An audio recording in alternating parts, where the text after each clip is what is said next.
All right, we're live. Welcome to another episode of the WP Crowd.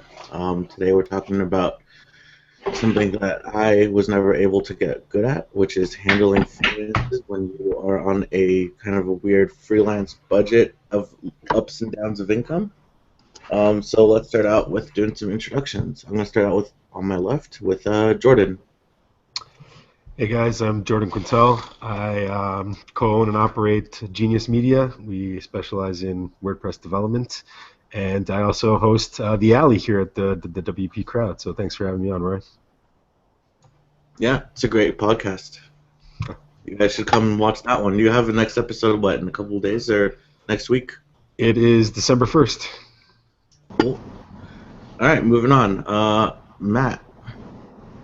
How you doing? I'm Matt. I run Globotech and WordPress specialist and WooCommerce specialist, and plugin developers. Got some plugins coming out next year, which should be quite exciting.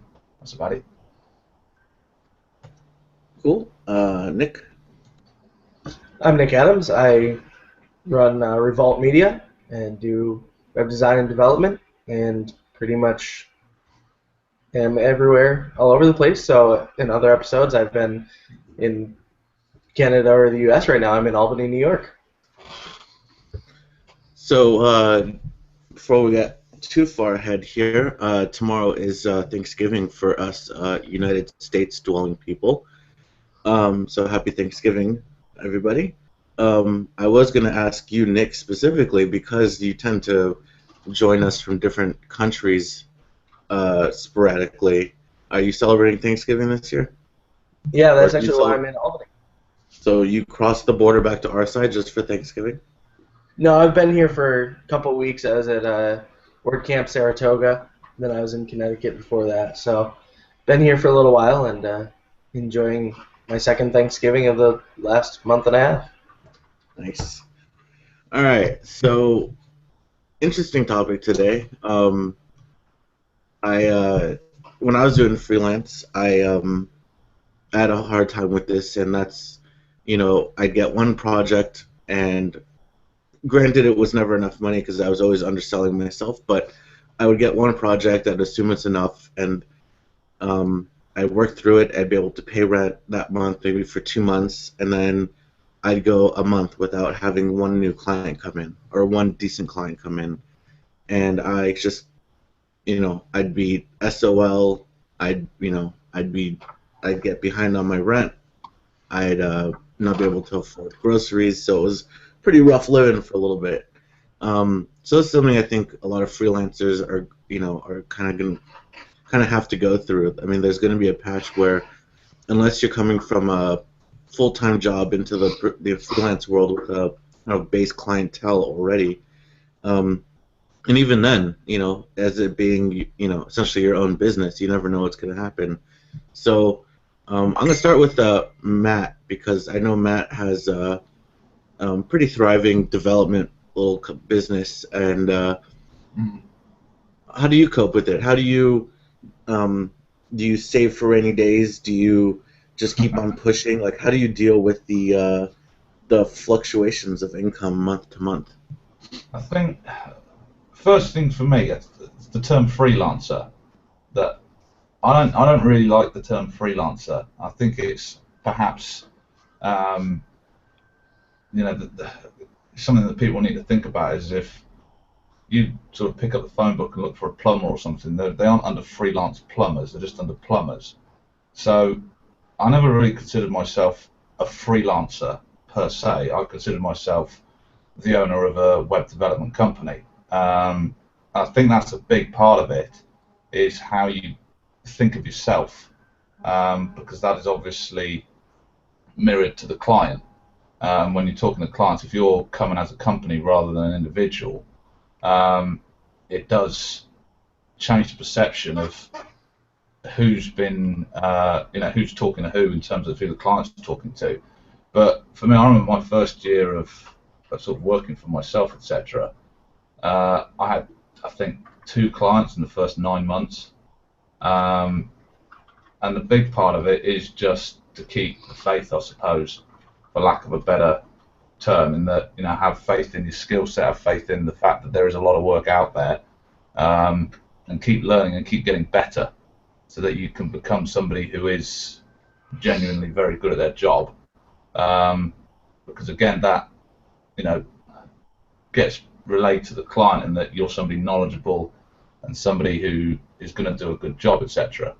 And then it's just a case of getting out there and finding the work. There's plenty of sites on the internet that sort of host jobs for people to do.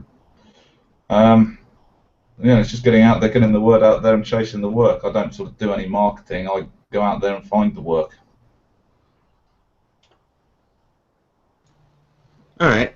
I think obviously, moving into the discussion of how to create a business and how to start getting work, that's a whole nother episode, because we try to tackle or talk about that in the past, and it's definitely a long conversation.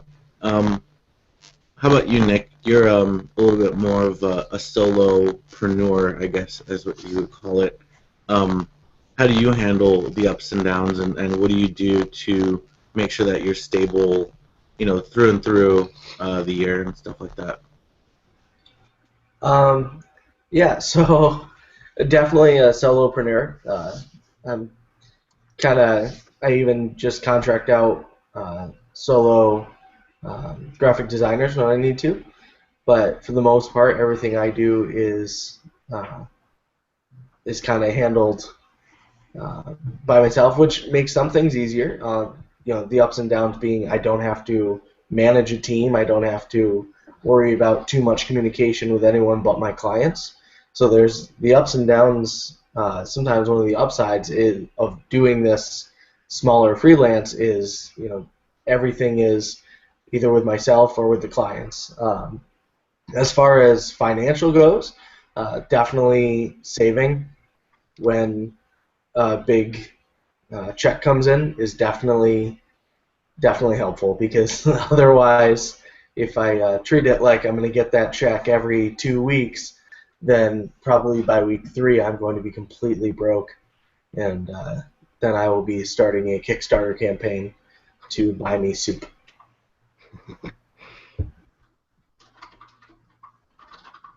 Okay. And then, Jordan, we had an interesting conversation in the live chat. I thought you brought up a good point where, and Matt already kind of touched on this, is there's one thing to be like a solo person and to say, okay, I'm a freelancer, I'm an individual consultant. Matt, I know, has a kind of a team working with him, but you said something interesting, which is, this doesn't apply to just freelancers and consultants. It applies to, up to a small business level, because you run a small business, you have employees, if I'm not mistaken. So how do you guys handle it? Do you ever get worried that, man, maybe next month I won't be able to make the paychecks? Some paychecks are not going to get torn or whatever. I mean, how do you deal with it over there? I mean, absolutely. We definitely feel that sting as a small business. We're a team of 3, and it's definitely important that everyone gets paid and everyone gets paid on time. So a lot of what we do is properly managing cash flow, making sure that we've got enough to cover things well in advance, and so a lot of it is really just management of finances, and making sure that you're scheduling and everything that you need to pay, and making sure that you've got the work coming in. So with that, we do a lot of what I try and do is schedule different payments that are at different stages of projects, so deposits and final payments. If I can properly schedule them within certain weeks, then I can ensure that when it comes to having to pay bills, that I at least have the money in the bank. One thing that I'm not sure if this is definitely related. I'm not sure if this is the right topic, but I want to talk about it anyway. Just because you brought up the whole, okay, let's deposit and final payment. Do you find it, any of you guys can answer this, but do you guys find it easier to do it that way versus do you think it's better to maybe, I know Matt and I have done this before, where we kind of set it up on a milestone basis, where it's like, all right, client pays the deposit. We set up a milestone, 3 milestones for the project, and then they have to pay, a third on every milestone, and then a final payment or something, or 25%. Do you guys find that to be a better method, especially when it comes to, if you are not getting any other new clientele, simultaneously? Great. So, Oh, sorry, Nick, you carry on. one of the things that I do is I assess what the project is going to be like, and from there I make that determination. So I've had projects where I bill the client every 2 weeks because there is no definite end in sight. They're still figuring things out, and so I'm doing work, and rather than setting up milestones because I don't know where those milestones are going to be, I do it that way. A lot of times I do like to do it like you and Matt were talking about, where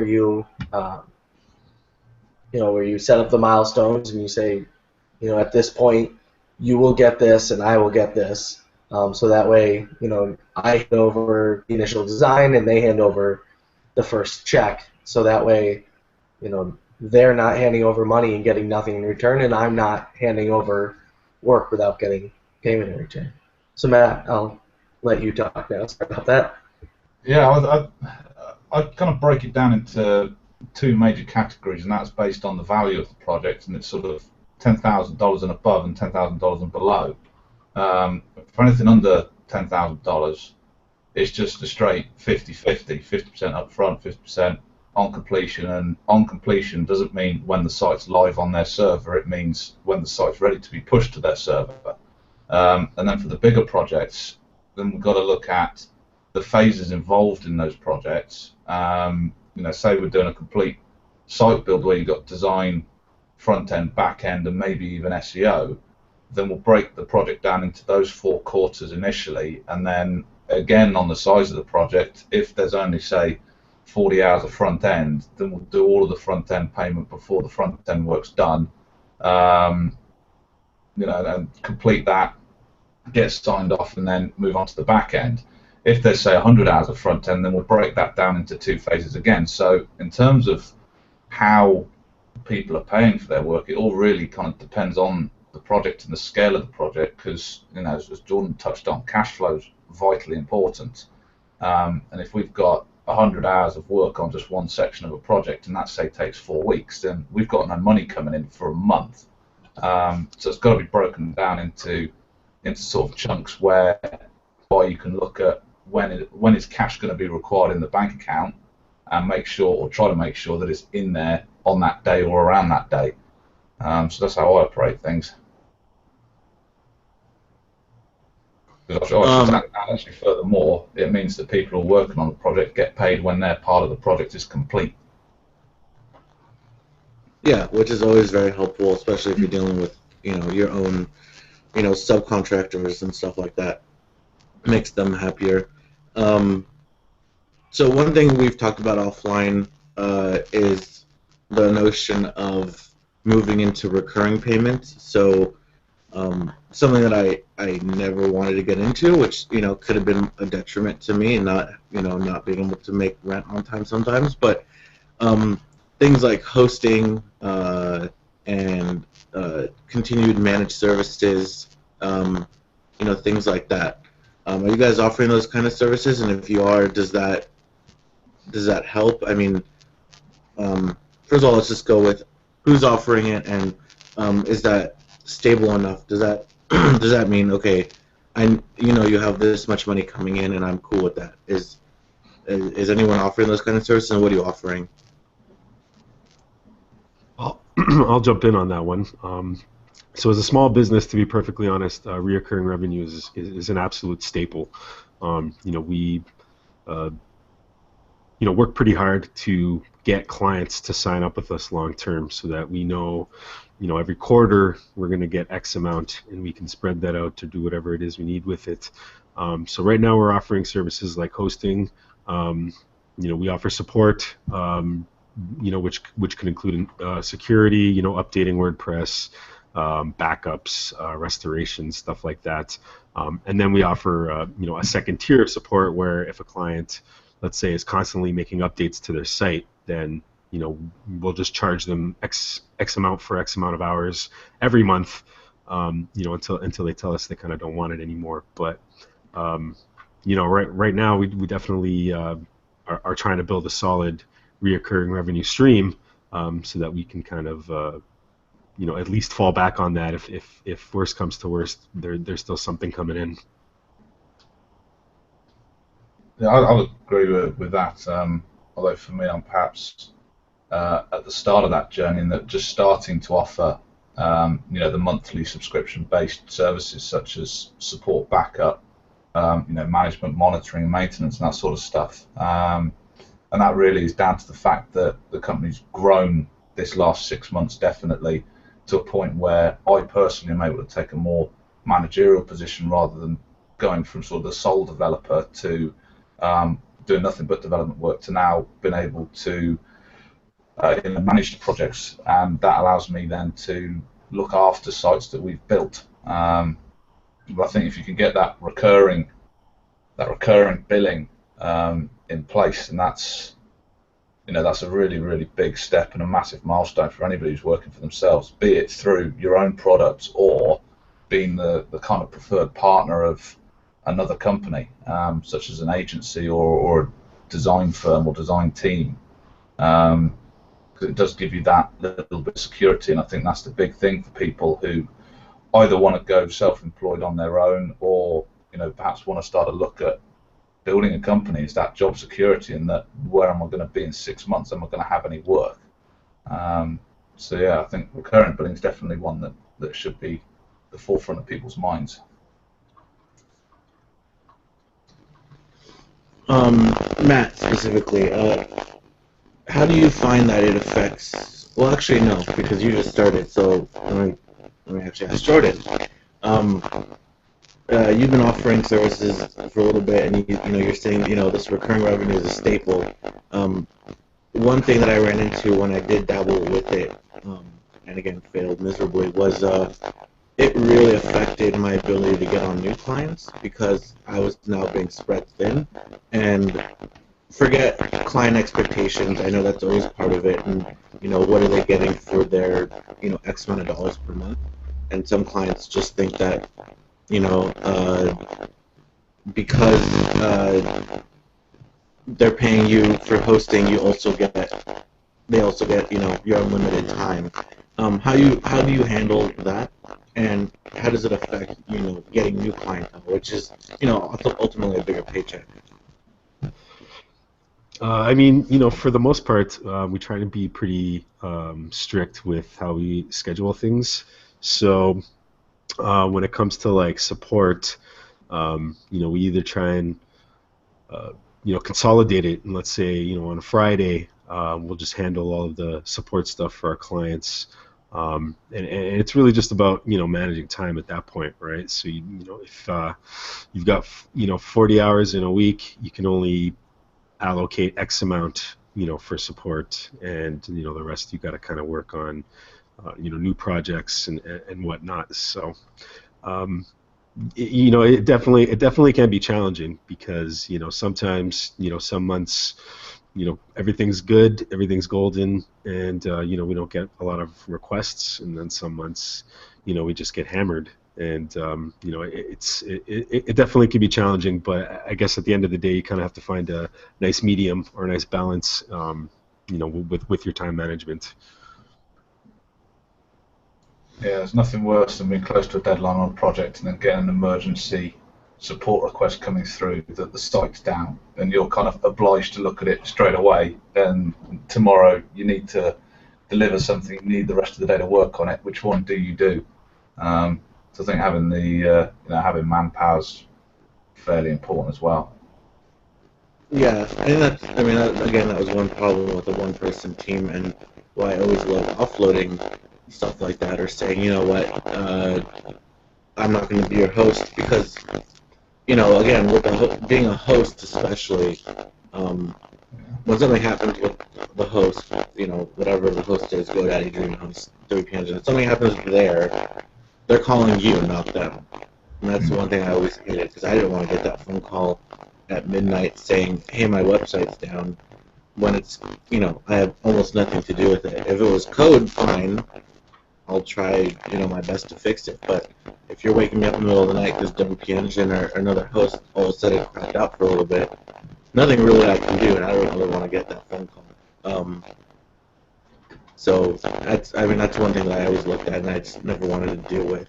And then the ongoing support stuff, well, yeah, they think that because they're paying for support, they'll ultimately also get you for almost unlimited hours at that point, or that they get precedent over all your new clientele, which is kind of frustrating in itself.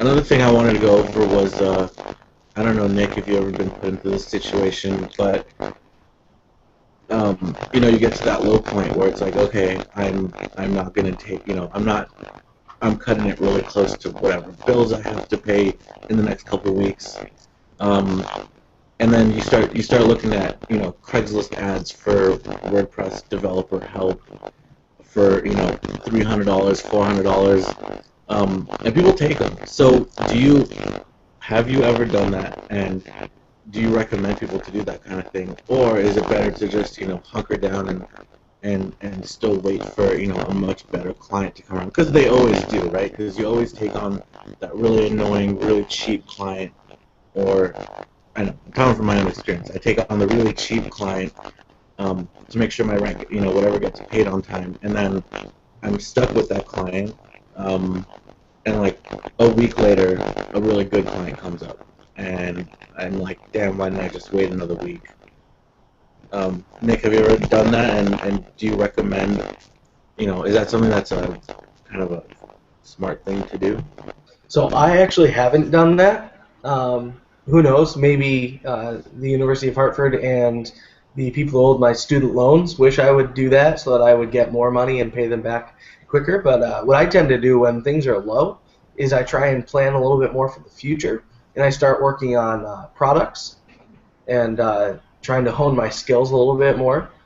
So I can't really speak to how well those work. I do pick up projects from other developers that I know. So like if they have something that they're working on and they've been saying, hey, I need some help, that's the time when I may reach out to them. But I try and avoid going into the low-paying projects that are possibly going to end up being a time suck and end up costing me more in terms of time. But who knows? Maybe someday I'll give those a shot and I'll be able to tell you. But other than that, I just like to use that downtime for something else. Hopefully not. Yeah. Have you guys, Matt or Jordan, ever been put in that situation where it's just like you're debating taking on that low-income client just because you got some bills to pay or something? Absolutely, and I think it's a careful balance on what kind of job you take that is low budget. I remember taking on a job that started at 11 p.m. at night and I didn't finish till 5 a.m. the next morning. It was for all of about $120. Why I did it, I don't know, because I didn't need the money at the time, but I did. But that kind of job is acceptable because you can get it done in a day, and it puts a bit of money in your pocket that day. I wouldn't take on a project for $2,000, which I'd normally charge $4,000 for, just because I need the money, because that's going to take me, say, a week, 2 weeks, 3 weeks. But definitely for, if it's a job that is perhaps below your typical rate, but you can get it done in a day or two, then it means that you're not going to be locking yourself up for that bigger project that is going to pay you at the rate that you want to be paid at. So you've just got to be a bit smart about which low budget jobs you do take, and make sure that they are very specific in their nature and are a task rather than a project, so that you don't end up losing so much time that you miss out on a bigger project that is going to pay the bills for the next 4, 6, 8 weeks.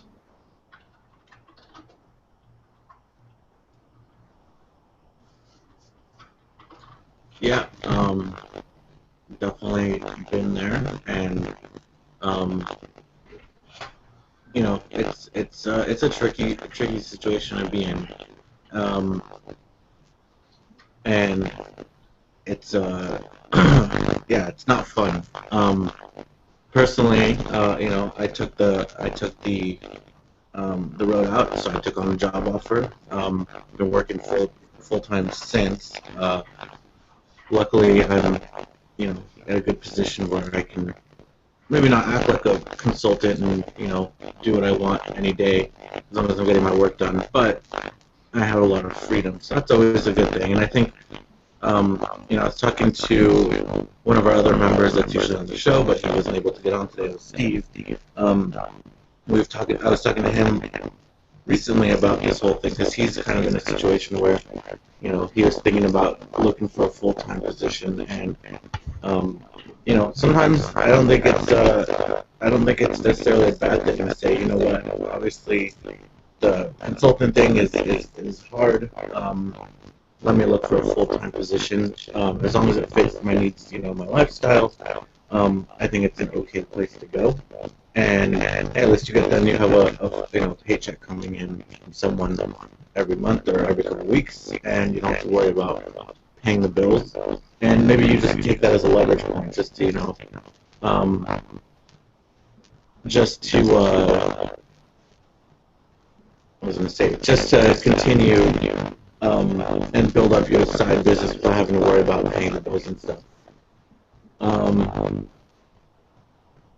Almost out of time here. Was there anything else that anyone wanted to bring up? Just advice for people coming in and trying to get through these low points of their freelance life. Just trying to think back the last 2.5 years and sort of conscious decisions that I made to get to the point where I am now. I think really it is just be prepared to put the hours in. And the big one I think is don't overestimate your skill set. You see it all too often. People who say, "Yeah, I can do that. I can do this. I can do whatever," and then they get into it and they just don't complete the job. And unfortunately, it seems that 80–90% of developers out there, it's not just WordPress, it's any kind of developer, they do overestimate their skill set.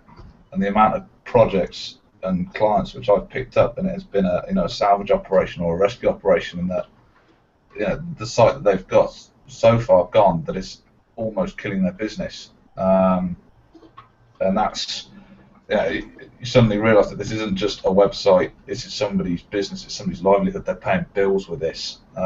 They need it. So yeah, that's the big one. It's just be prepared to put the hours in and do as much learning as possible, so you become a real asset to the business or company or person that you're going to work for. I think one thing I also consider, I put this question up on the POP crowd website as something I wanted to talk about, but how do you justify doing it over and over and over again? And I look at people like you three, and I look at people who are making it, and sometimes it is worth it to just go through and hit your low points, figure out how to get through them, and then just keep on. That stress level, sucks, but eventually it'll get better. If you improve your skills and you improve the projects and the money, and how you're getting clients and the clientele themselves, ultimately you'll end up, you got Jordan's got a little company going on. Matt's got 15 computers behind him. He's probably got something going good with in the candlelight over there. Nick, you're always somewhere else in the world, so I can't really can't not be jealous of what you're doing. So I think the people that are trying to get through these tough times, it does get better.